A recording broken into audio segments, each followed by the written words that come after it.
పండుగ రోజన్నా త్వరగా పూజ చేసుకుందామని అంటే ఈ పని మనిషి రాదే. మర్చిపోయావా అమ్మ? నువ్వే కదా చెప్పావు అందరి గాసిప్స్ తెచ్చి నాకు చెప్పు, లాస్ట్ లో మా ఇంటికి వచ్చి పని చేయమని చెప్పి. చేతిలో ఏముందో కొంచెం చూసుకొని మాట్లాడు.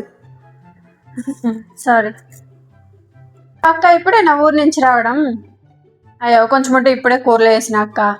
అయ్యో అమ్మ మర్చిపోయావా, నిన్న నాన్న సరుకులన్నీ తెచ్చాను కదా సూపర్ మార్కెట్ నుంచి, మర్చిపోయావమ్మా నువ్వు.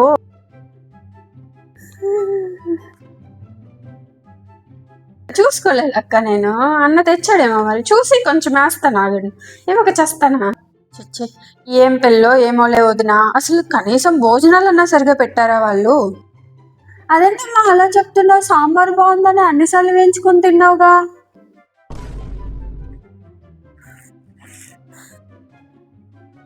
మళ్ళా చేస్తుంది నా పని ఉంది. ఆడపడుచులు లేని బాధ ఎంత బాగా తీరుస్తున్నావే. మా ఇంట్లో అన్నం లేదు బాబు, ఇంటికి వెళ్ళండి. అమ్మ బిర్యానీ అయిపోయింది, త్వరగా తిన్నాం రా.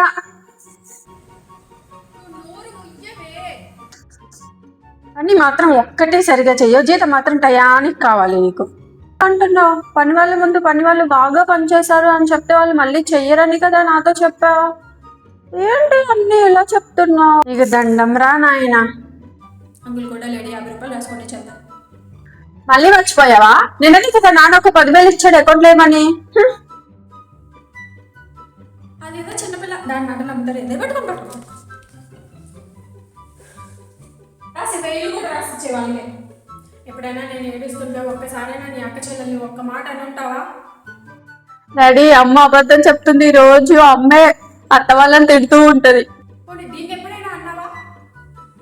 తినేటప్పుడు స్పూన్ లేకపోతే అసలు తినలేనక్క, స్పూన్ అందుకో. అదేంటమ్మా ఏదైనా తింటే చేత్తో నాకుంటే తప్ప నాకు తిన్న ఫీలింగ్ ఉండదు అంటావు, ఈ రోజు ఏంటి స్పూన్ అడుగుతున్నావు కొత్తగా? మన ఇంట్లో బాగానే నాకుని తింటావుగా. వచ్చావేంట నువ్వు? తిండి వెంటనండి, ఇంకా ప్రశాంతంగా తిండి కూడా తినలేవు. బాయ్.